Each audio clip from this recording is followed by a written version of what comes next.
over the Huon Gulf, New Guinea, September 4th, 1943, 09:28 hours. At 18,000 feet, the air doesn't just get cold, it becomes hostile. Below, the Pacific Ocean stretches endlessly, a blinding sheet of cobalt blue reflecting the tropical sun. Above, the sky is crystalline and empty, offering no cover, no protection. Captain Herman Wabbit Wilkins sits in the cockpit of his Lockheed P-38 Lightning, scanning the horizon with practiced eyes. Wilkins is 24 years old, from Kansas. He's a flight leader in the 9th Fighter Squadron, the Flying Knights of the 49th Fighter Group. He's aggressive, confident, and right now he's sweating through his flight suit despite the freezing altitude. The P-38 Lightning is a beast. It's built like a locomotive, two Allison V1710 liquid-cooled engines hanging from a central nacelle connected by twin booms that extend back to a distinctive tail. The entire design screams unconventional. But the nose is where the Lightning earns its reputation. 4.5 caliber Browning M2 machine guns clustered around a single 20mm Hispano cannon. All center lines, no wing convergence issues. When a P-38 fires, it doesn't spray bullets, it projects a solid column of destruction. Right now, though, Wilkins isn't hunting. He's being hunted. The P-38 Lightning was known for speed and firepower, but today we're witnessing a dogfight where speed wasn't enough. We're about to see one of the most violent one-on-one duels in the Pacific theater and a pilot who refused to die. Drop a comment telling me where you're watching from, and if you had family who served in the Pacific, especially New Guinea or the Solomon Islands, share their story. Everyone deserves remembering.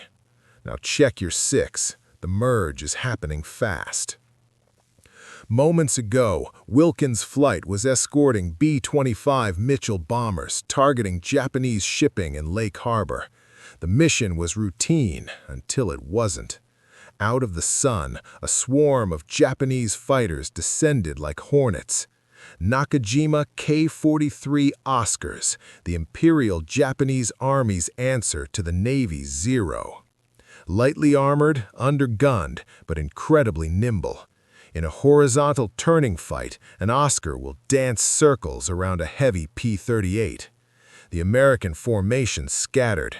Radio discipline collapsed into shouted warnings and desperate calls.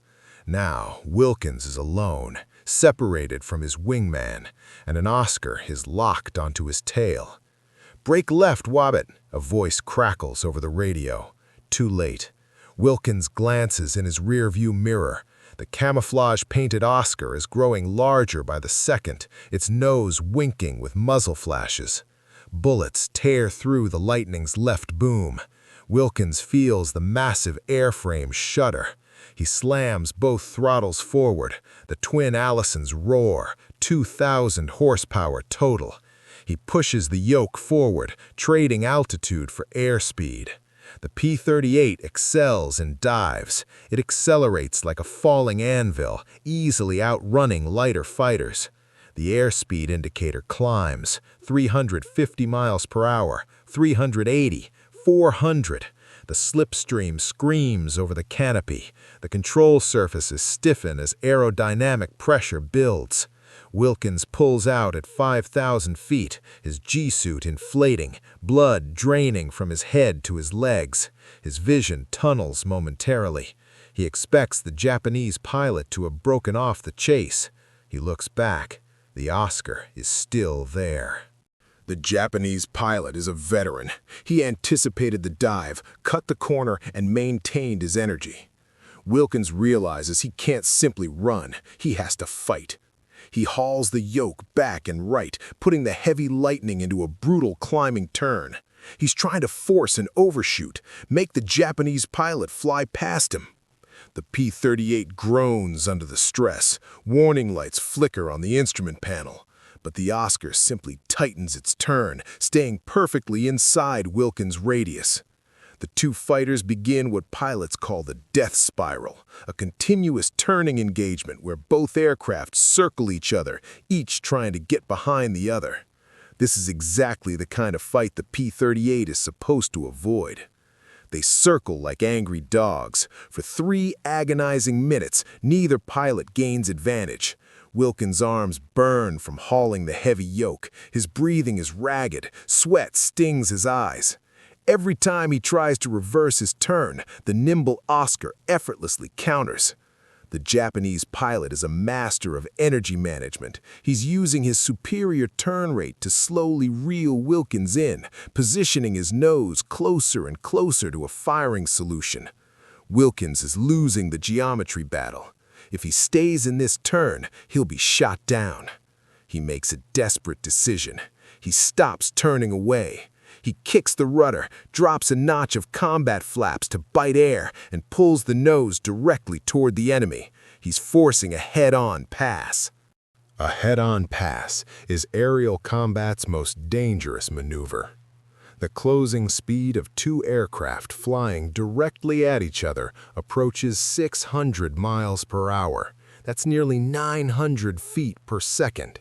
At that velocity, human reaction time becomes almost irrelevant. It's a terrifying game of aerial chicken where the first pilot to blink dies. But the P-38 has an advantage here. All its guns are in the nose, perfectly aligned. The Oscar's guns are spread across the wings and fuselage, less concentrated firepower.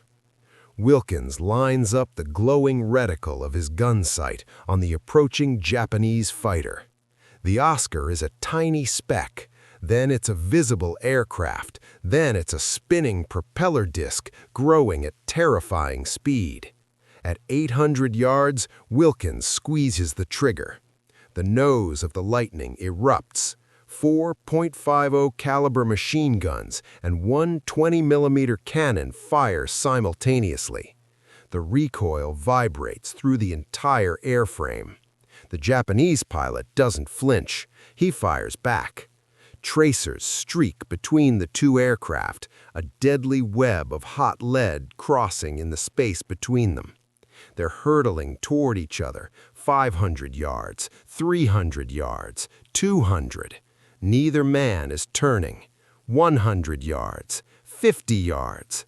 At the last conceivable microsecond, the Japanese pilot realizes he cannot survive the wall of lead Wilkins is projecting.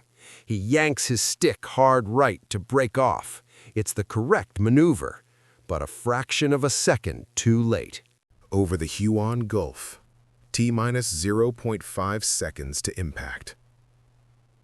When 2 aircraft fly directly at each other at full throttle, the closing rate exceeds 600 miles per hour. That's almost 900 feet per second. At that velocity, human reaction time is functionally obsolete. You're not flying anymore. You're aiming a bullet and praying the other man blinks first. Captain Herman Wilkins does not blink. His P-38H Lightning is a 17,000-pound battering ram rushing through space. He holds the yoke steady, the guns hammering a concentrated stream of armor-piercing fire. The Japanese Oscar is firing back. Wilkins can see muzzle flashes winking from the enemy's cowling. He can see the pilot's leather helmet in the cockpit. The Oscar is delicate, fabric-covered control surfaces, minimal armor. It's completely outmatched in a head-to-head gunnery tool. At the last possible instant, the Japanese pilot yanks his stick hard right. The Oscar banks, its wing lifting directly into the flight path of the roaring Lightning. There's no cinematic fireball, only the deafening, catastrophic sound of high-speed aluminum colliding with high-speed aluminum. The impact hits Wilkins like a freight train. The entire 17,000-pound airframe shudders violently. His head snaps forward against the shoulder harnesses. The instrument panel blurs. Oscar's wing acts like a guillotine blade. It slices directly through the leading edge of Wilkins' right wing, just outboard of the massive Allison engine nacelle. Physics takes over. The Oscar, weighing only 5,000 pounds, is obliterated by the kinetic energy. It shears apart, tumbling wildly out of control, a broken toy spiraling toward the dark waters of the Huon Gulf. But Wilkins isn't celebrating. He's fighting for his life. When an aircraft loses a massive portion of its lifting surface, aerodynamics become chaos. Wilkins P-38 has just had 3 feet of its right wing violently amputated. Instantly, the plane loses massive lift on the right side. The left wing is still generating full lift. The Lightning snaps into a vicious, uncommanded right-hand roll. It's trying to flip onto its back and enter a fatal spin. "Mayday! Mayday! I'm hit!" Wilkins grunts into his oxygen mask. His arms strain against the yoke. He has to input full left aileron and bury his left foot into the rudder pedal just to keep the wings approaching level. The hydraulic aileron boosters, a new feature on the H-model P-38, scream as they fight the immense aerodynamic drag of jagged, torn metal on the right wing. If this were a single-engine fighter, like a Mustang or Thunderbolt, the engine torque combined with the missing wing would flip the plane instantly. But the P-38 has a secret weapon: counter-rotating propellers. The left engine's propeller spins counterclockwise from the pilot's perspective. The right engine spins clockwise. They cancel each other's torque, giving the heavy fighter incredible straight-line stability. That stability is the only thing keeping Wilkins alive. He wrestles the plane out of the roll. Airspeed has plummeted. The P-38 is shuddering, flying slightly sideways, crabbing through the air like a wounded bird. He checks engine instruments. Miraculously, the right Allison is still running. The coolant lines running through the wing to radiators and the twin booms haven't been severed. He survived the collision. He stabilized the aircraft. He checks his compass. He's 200 miles from home base at WWII. 200 miles of open ocean, flying a crippled airplane that requires the physical strength of a weightlifter just to keep straight. He breathes a sigh of relief and begins nursing the throttles back to save fuel. But the Pacific War doesn't forgive vulnerability. Out of the sun, another shadow falls across the cockpit. Wilkins looks in his rearview mirror. A second Japanese fighter, a Mitsubishi A6M Zero, has been watching the entire fight from above. The pilot saw the collision. He sees the missing wing on the Lightning. He sees that the heavy American fighter is slow, limping, unable to turn. To the Zero pilot, this isn't a dogfight. It's an execution. The Zero drops its nose, diving directly toward Wilkins' unprotected tail. Wilkins' heart hammers. He cannot dive. The asymmetric drag will rip the rest of his wing off. He cannot turn. The Zero will turn inside him in 2 seconds and he'll stall. He's sitting in a broken airplane, holding the full left rudder just to fly straight, and a fresh, fully armed enemy is dropping in for the kill. The Zero closes. 400 yards, 300 yards. Wilkins can see the distinctive red circle, the meatball on the Zero's wings. He's out of options, or so it seems. Fighter pilots are taught to fly smoothly, coordinated turns, precise control inputs. Wilkins does the exact opposite. As the Zero closes to 150 yards and the Japanese pilot prepares to fire, Wilkins doesn't touch the control yoke. Instead, he grabs the throttle quadrant. He violently chops the throttle on the left Allison to idle and pushes the right engine to maximum power. Simultaneously, he kicks the right rudder pedal with all the strength in his leg. The result is aerodynamically grotesque. The P-38 doesn't turn, it skids. The asymmetric thrust from the engines, combined with brutal rudder input, causes the heavy fighter to yaw violently to the right while still traveling forward. The entire broadside of the aircraft acts as a massive airbrake.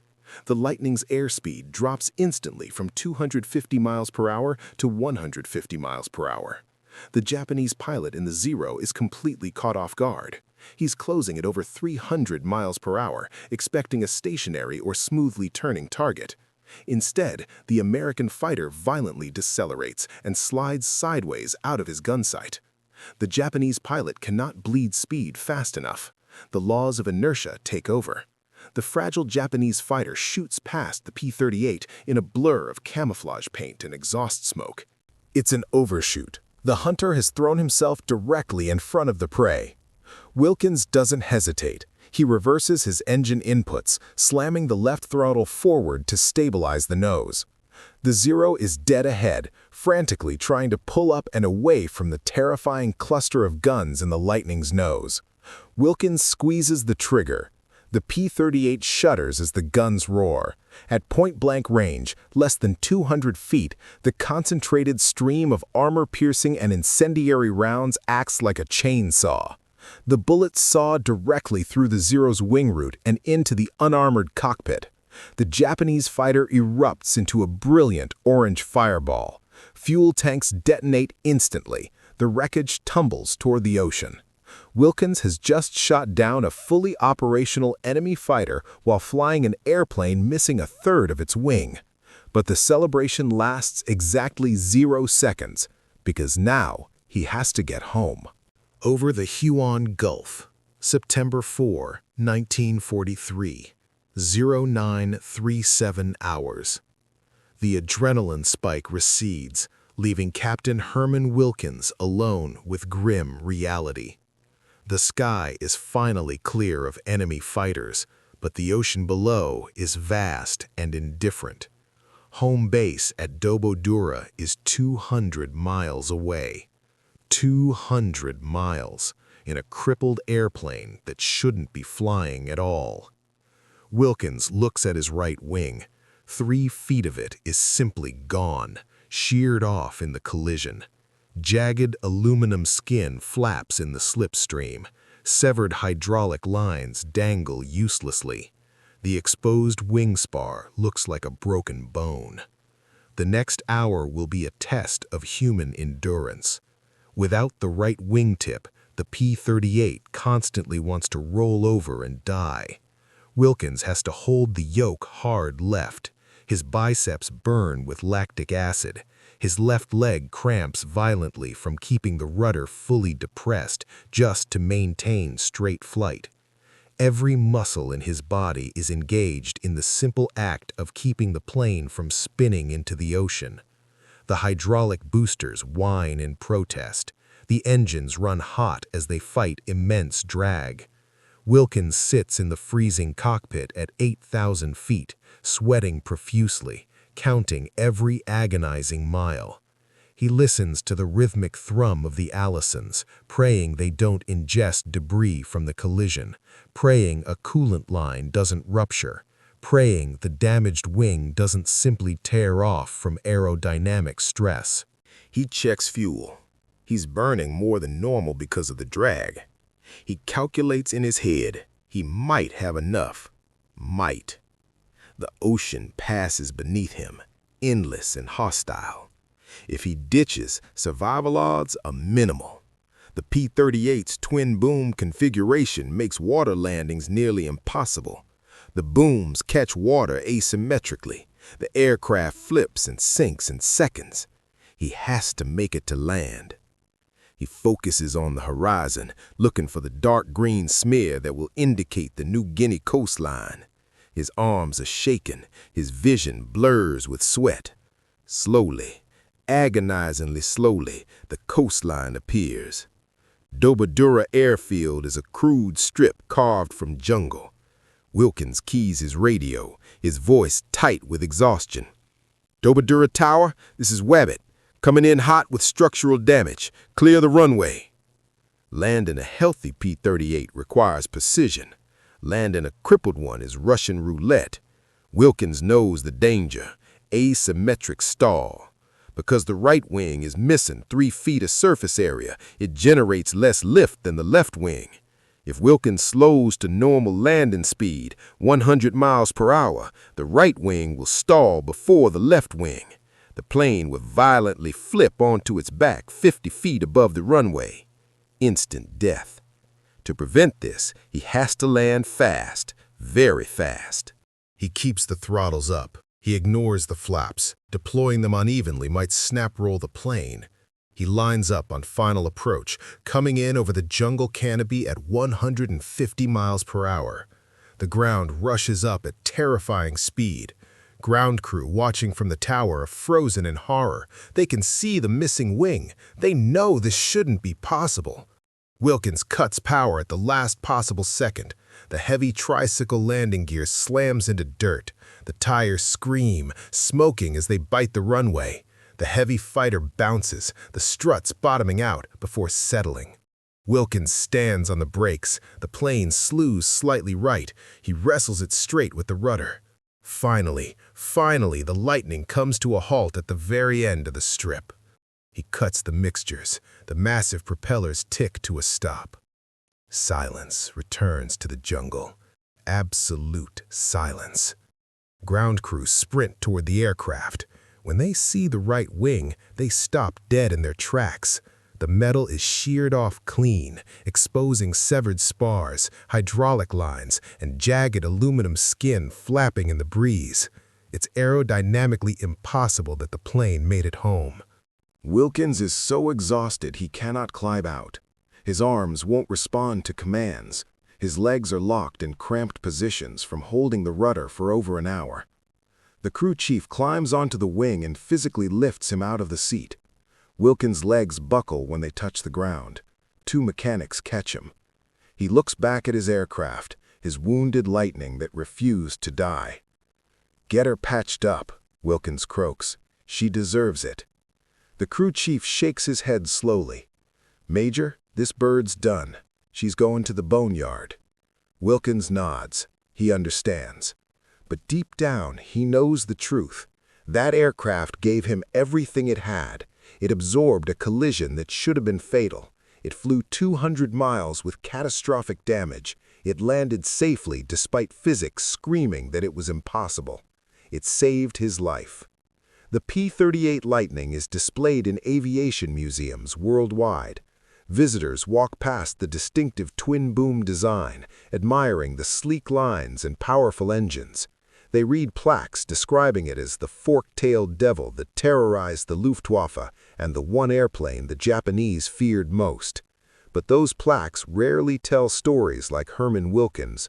They don't convey what it means to fly a heavy fighter with the third of its wing missing, to hold full control deflection for over an hour while your muscles scream, to land a crippled aircraft at 50 miles per hour over normal approach speed and somehow walk away. Captain Herman Wabbit Wilkins survived the war. He finished his combat tour with 7 confirmed victories, respectable but not headline-making in an era of 40-kill aces like Richard Bong and Thomas Maguire.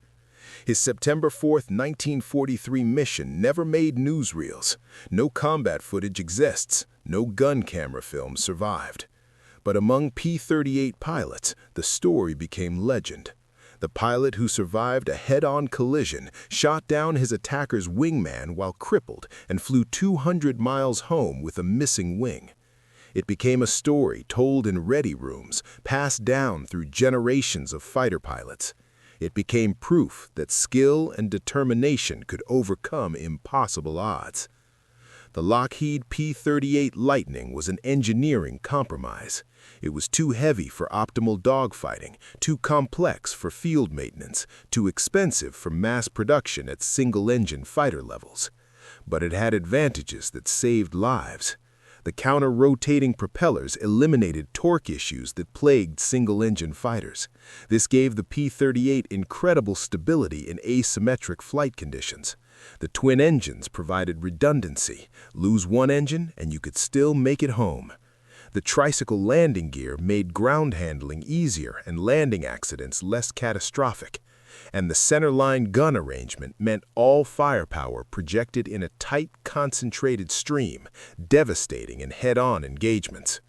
These features, designed by engineers in California who never saw combat, saved Herman Wilkins' life over the Huon Gulf. Wilkins' violent skid maneuver, chopping one throttle and kicking rudder to force an overshoot, became studied in tactical fighter doctrine.